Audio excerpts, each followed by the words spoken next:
Il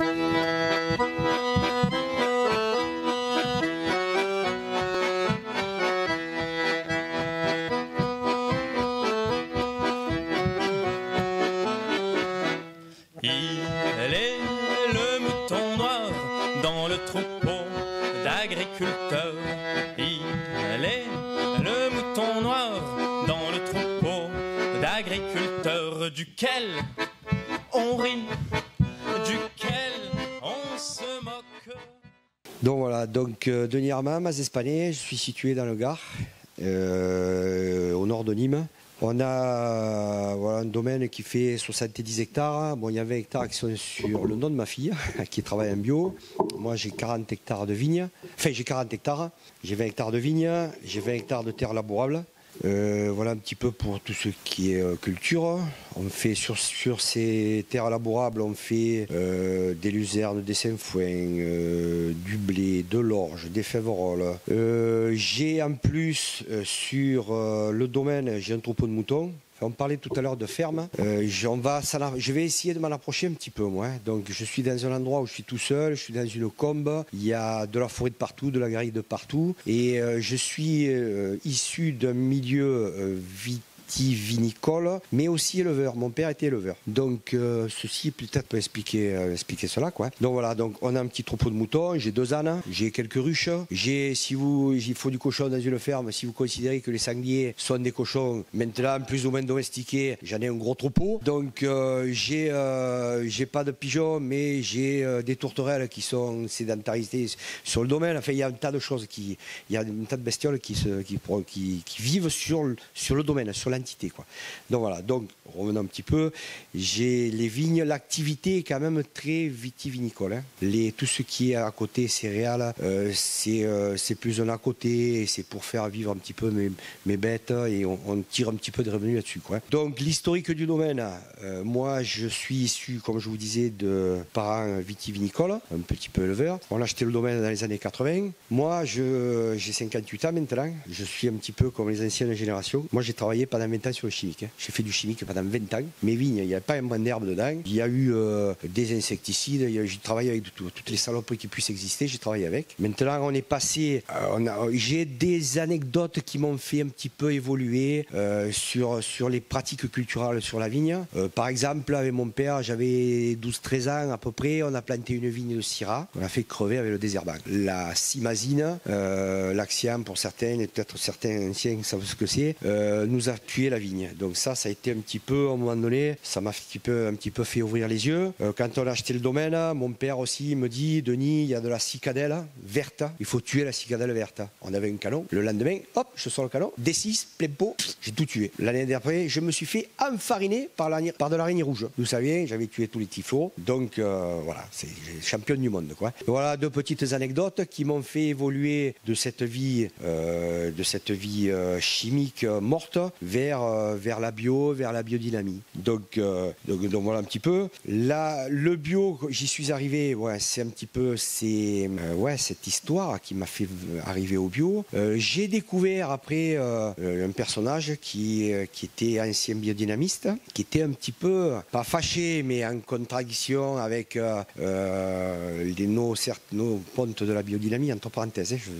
Donc qui m'a fait travailler au début, à partir des années 2005, sur des tisanes, tout un tas de plantes, en allant du pissenlit, de l'ortie, de la prêle, de la bourrache, bardane, enfin tout un tas de plantes, et des ferments lactiques. Donc j'ai commencé un petit peu à travailler là-dessus à partir de 2005, quoi. Pendant 3-4 ans, on a continué comme ça. Et après, je me suis intéressé, comme du côté de chez nous, il y avait pas mal de gens qui commençaient à travailler en biodynamie. Moi, j'étais un petit peu sorti du chimique quand même, hein. J'étais un petit peu, qu'est-ce que c'est des illuminés, patins, machin, couffin, ouh.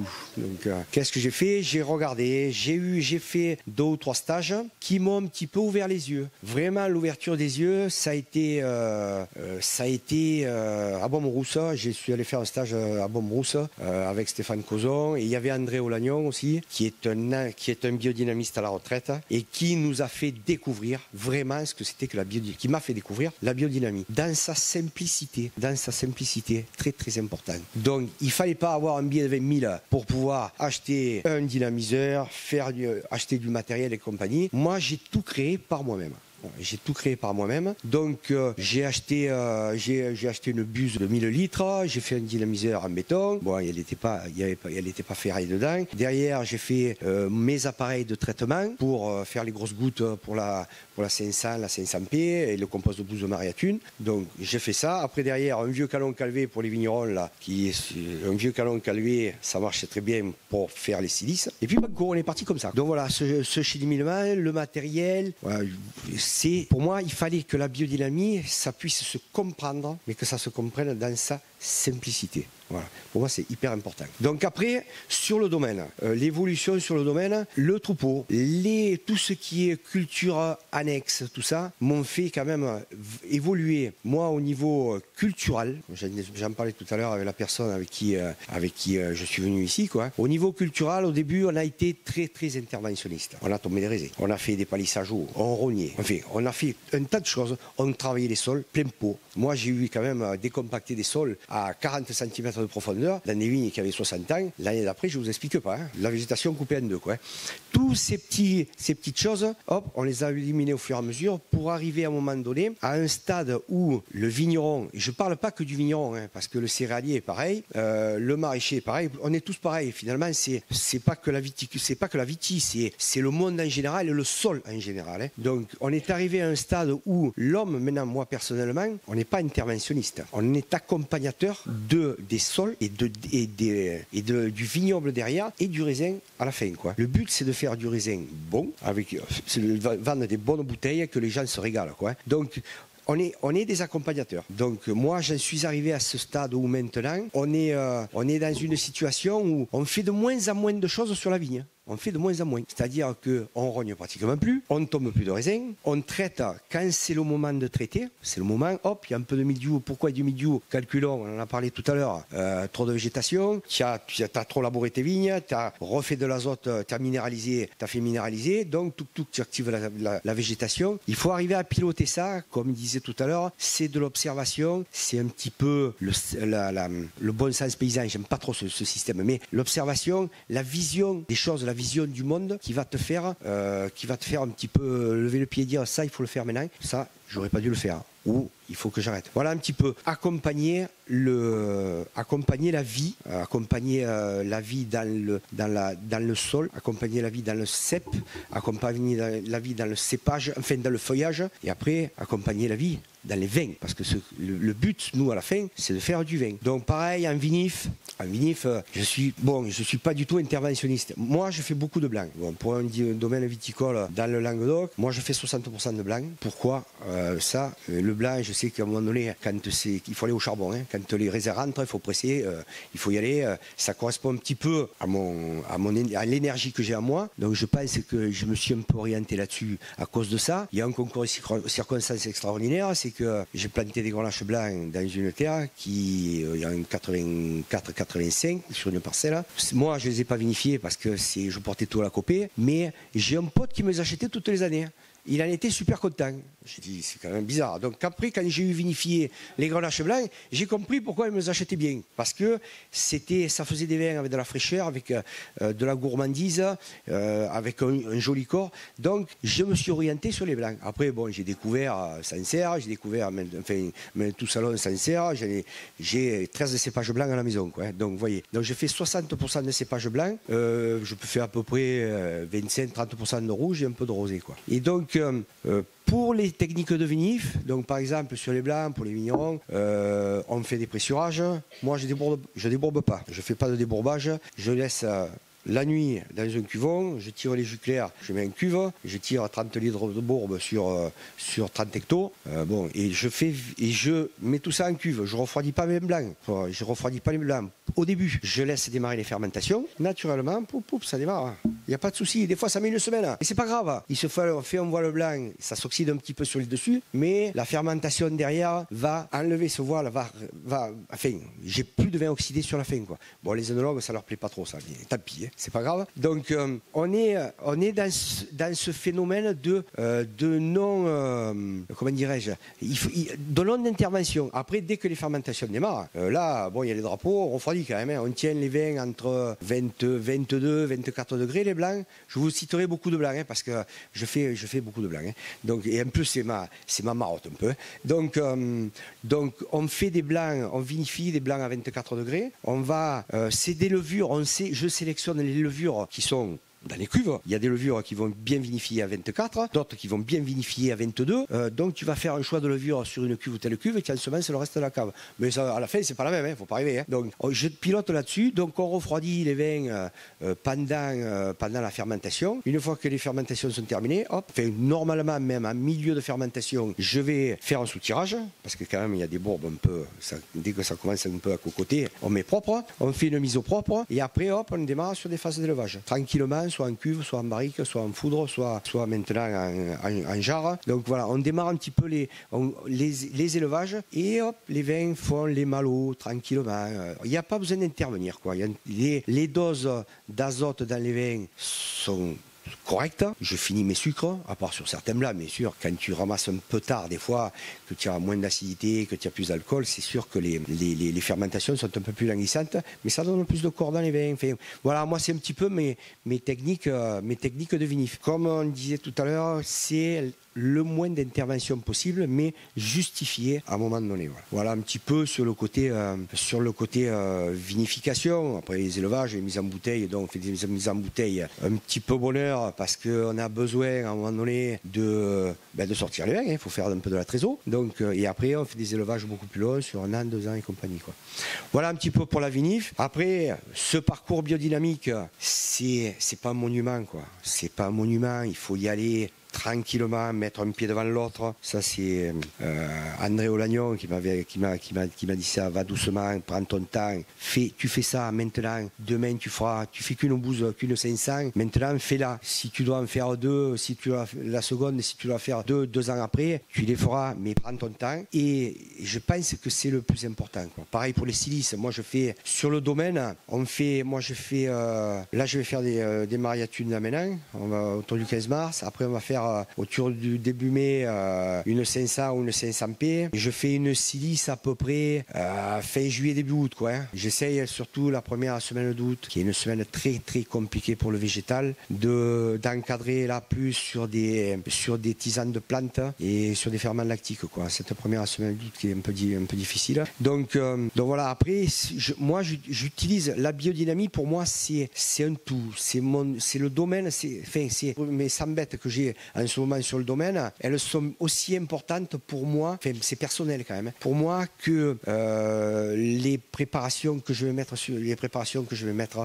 sur mes vignes, quoi, ou sur mes céréales, ou sur mes terres labourables. Ça fait un tout ça. Et expliquer pourquoi mes vins ont pris beaucoup plus de fraîcheur, ont pris de belles acidités, ont pris côté tendu, pourquoi est-ce que c'est les moutons, est-ce que c'est les mariatunes, est-ce que c'est les 500, la silice, qui ont fait ça, là je ne peux pas vous dire, je ne sais rien du tout. Hein. Mais le fait est que j'ai vu surtout depuis 5-6 ans, une grosse évolution sur les vins. Les vins sont vivants, parce que les sols sont vivants, la plante est vivante, donc les vins sont vivants, et enfin, on en goûtera quelques-uns, on en a amené tous, mais pour moi c'est le but, quoi. C'est la finalité de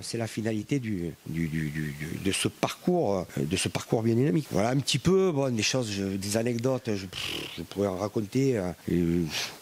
Voilà. Après, que vous dire de plus, c'est vrai que moi, je pense, comme il disait tout à l'heure, les bêtes sur le domaine, c'est vachement important. Enfin, moi, j'ai vu une grosse évolution. On fait des fumiers, on fait des composts. Je fais un peu des composts aussi avec les fumiers de mes bêtes. Plus, je rajoute, bon, ça a été un peu décrié tout à l'heure, des déchets de déchetterie. Donc, on fait des composts là-dessus. Ça dure 8-9 mois. Après, on les met dans les vignes. Alors aussi, anecdote, j'en ai mis des grosses quantités parce parce que je suis un peu extrémiste des fois quand même. J'ai humé des 20 tonnes hectares dans les vignes, 2 ans, je vous l'explique pas. Boum, derrière, plus des gavelles comme ça. Mais ça a mûri quand même. Hein. Donc là, on fait des petits retours en arrière quand même. On met moins. Je pense qu'à un moment donné, presque, il faudrait plus en mettre. Hein. Visuellement, tu vois, là, en ce moment, il y a de l'herbe dans les vignes. Bon, les moutons sont passés dessus, donc ils ont parti dans toutes les vignes. Ils doivent passer une fois par an dans les vignes. L'herbe a repoussé, elle est bien, elle est jolie, il y a une flore extraordinaire, je ne sais pas combien de plantes. Alors une année tu vas avoir des graminées, une autre année tu vas avoir des légumineuses. Il n'y a jamais une année qui va ressembler à l'autre. Et là-dessus aussi, je pense que, fait chez moi, je travaille comme ça, on va pas enherber. J'ai essayé l'enherbement. Je préfère garder mon enherbement naturel, qui est l'essence même du terroir, quoi. Donc voilà un petit peu. Donc voilà, si vous aviez des questions. Après, moi, ce que j'aimerais bien, si on peut faire de l'échange là, si vous avez des questions sur n'importe quoi, que je puisse pas éclairer votre lanterne, mais que je puisse donner mon avis là-dessus, quoi. Hein. Merci. Je m'appelle Frédéric Mallier, je suis à Bordeaux. J'ai une question concernant les moutons, qui est quand on n'est pas éleveur, moi je suis que viticulteur, c'est quoi le meilleur conseil pour lancer un troupeau de moutons pour pouvoir les utiliser l'hiver pour tondre dans les vignes? J'ai 10 hectares, puis après j'ai encore 7-8 hectares dans lesquels je peux les mettre l'été. Donc là, pour les moutons, le mieux, pour certains vignerons, si vous avez un berger à côté, vous réquisitionnez le berger, vous essayez de réquisitionner, et qui viennent pâturer. Je pense que ça peut être super sympa. S'il y a des bergers pas loin, essayez de voir avec les bergers. Au début, il n'y a pas beaucoup d'herbe sur les vignes. Il n'y a pas beaucoup d'herbe. Par contre, vous pouvez vous permettre d'acheter un peu des filets. Vous clôturez les vignes et vous demandez au berger de venir. Là, quand c'est clôturé et que le travail est fait, il va venir. Il n'y a pas de souci. Par contre, il va apporter, je vous promets que ça apporte un maximum. Après, dans votre cas, vous pouvez acheter quelques bêtes. Le souci des bêtes, c'est que il te faut rester à la maison. Hein. Il te faut rester à la maison, ou sinon il te faut quelqu'un quand même qui soit en permanence pour voir si tout va bien, quoi. Bon, après tu peux récupérer des bêtes, ne pas faire agneler, tout ça c'est pas un problème. Par exemple, moi j'ai 20 hectares de vignes. En ce moment, il me faut à peu près 100 à 120 bêtes. 150 bêtes, ce serait le mieux. Mais c'est en ce moment sur le vignoble. Mais ça va durer un mois. Ça va durer un mois. Après, on peut imaginer de faire tourner les bêtes, moins de bêtes, sur la fin des vendanges jusqu'à maintenant. Après, il faudrait peut-être une bête et demie à 2 bêtes à l'hectare, quoi, pour que ça marche bien, quoi. Voilà un petit peu. Moi, j'ai à côté quand même 20 hectares de terre labourable, j'ai 10 hectares de luzerne de Saint-Foin, je leur donne à manger à côté, quoi. Mais toujours de chez moi, quoi. Donc voilà. Bonjour. Julien Henry, viticulteur dans le Lyonnais. Que pensent vos enfants, enfin si vous en avez, de votre démarche? Rigolo. Vous auriez dû demander d'abord, qu'en pensait votre père de votre démarche? Voilà. Cette question elle aurait été encore plus appropriée. Mes enfants, bon, j'ai un fils qui est vigneron, qui vient de s'installer il y a 4 ans, bon, qui a monté son domaine à lui, enfin qui a monté son domaine et qui est passé en bio et qui n'est pas encore dans la démarche biodynamie. Il va y arriver avec le temps. Mais comme je disais tout à l'heure, il faut que ça se fasse tranquillement. Ma femme, ça a été la plus récalcitrante là-dessus. Donc, mais bon, elle a compris des choses. Bon, elle ne boit pas de vin, mais elle goûte très bien. Et elle a vu l'évolution des vins dans le temps. Donc, elle a compris que quand même, il y avait des trucs. Il y avait des trucs qui se passaient. Donc, plus ça va, plus elle rentre un petit peu dans ma façon de voir les choses. Après, j'ai 2 autres gamins. Bon, il y en a un qui est étudiant. Il a compris qu'il fallait quand même, au niveau nourriture, bien manger. Ça, il a compris. Et ma fille, elle baroule partout dans le monde. Elle est un petit peu sensibilisée à ça. Donc, je pense qu'ils ont compris ma démarche. Ils ont accepté plus ou moins, mais ils y sont dans cette phase, comme je disais tout à l'heure, de découverte. Et il faut qu'ils y aillent eux aussi, doucement, tranquillement. Et je pense qu'ils arriveront à me comprendre dans le fin, quoi. Par contre, le père, lui, il n'était pas d'accord, hein. Quand on a tombé des raisins en 2000 et 2001, on descendait la moitié de la récolte par terre. Là, il est venu, il est reparti aussi sec. Hein. Mais bon, c'est normal. Il a vécu chimie toute sa vie. Il s'est jamais posé de questions là-dessus, donc c'était logique, quoi. Bonjour Denis. On s'est rencontrés déjà auparavant sur une chaîne de troupeau. Ah d'accord, ouais. Parle-nous de ta façon de dresser les composts, s'il te plaît, dans notre région. Bon, moi j'ai une manière un peu particulière de les faire. Bon, c'est excessif, des fois j'en ai fait rentrer des camions et des camions de la déchetterie. Le problème c'est qu'il faudrait sur les composts être le moins interventionniste possible. Donc par contre, les déchets verts qu'on récupère sur les déchetteries, c'est broyé assez fin, il y a c'est quand même beaucoup de cellulose, donc il y a quand même des branches encore qui restent, il y a pas mal de choses, d'éléments grossiers qui restent. Donc moi voilà, pour faire mes composts, je fais mettre les camions les uns derrière les autres, et je mets tout le monde à plat avec le chargeur. Après, comme j'ai quand même des fumiers de bergerie, je sors à peu près 20 tonnes de fumier de ma bergerie lors des annulages. Donc je mets, je sais pas moi, 2 ou 3 cm de fumier sur mon tas de compost et je laisse faire. Par contre, dès qu'il pleut, j'ai un petit décompacteur et on décompacte. C'est-à-dire qu'on va casser le tas de compost en long, en travers, en large pour faire rentrer l'humidité, rentrer la flotte dans ce tas de branches, quoi. Enfin, de branches, de broyés, quoi. Parce que ces déchets, vous pouvez imaginer un petit peu un toit en chaume, ça fait un petit peu comme un toit en chaume. Quoi. Donc la flotte va descendre sur les côtés et il va y avoir des poches qui peuvent faire 1 mètre, 2 mètres où ça ne se décomposera jamais là-dedans. Donc le fait de passer le décompacteur, on arrive à bien humidifier le tas, hop, je refais le tas et là je mets une préparation biodynamique dedans. Là, la phase de travail s'est accéléré un maximum et au bout de 8-9 mois, on fait cribler les composts, il me sort des morceaux qui sont pas plus gros de 40 quoi. Donc ça on les utilise pour mettre sur les parcelles ou dans les vignes. Donc les composts sont pas complètement compostés et le reste, toute la cellulose et les branches qui n'ont pas été décomposées va servir au compost d'après pour réensemencer les composts. On fait un lit et on remet des camions dessus, quoi. Voilà un petit peu ma façon de faire les choses. C'est le plus rationnel pour moi, quoi. C'est ce qui me coûte le moins cher. T'as pas besoin de faire des gros retours d'andin. Ça marche bien. Enfin, moi, je trouve que ça marche. Ça engage que moi, hein. Mais je trouve que ça marche. Il y a quand même une population de l'évolution du compost qui est présente. Tu vois qu'il y a les champignons au début. Tu as tout un tas de bestioles qui vivent. Et après, à la fin, il y a des fois, je vous explique pas. Dans le godet du chargeur, tu as une quantité incalculable de verre, hein. Donc je sais pas si c'est bien. Enfin, moi je trouve que c'est bien, ça marche. Hein. Donc voilà un petit peu ma façon de faire les composts, quoi. Voilà. Maintenant ils sont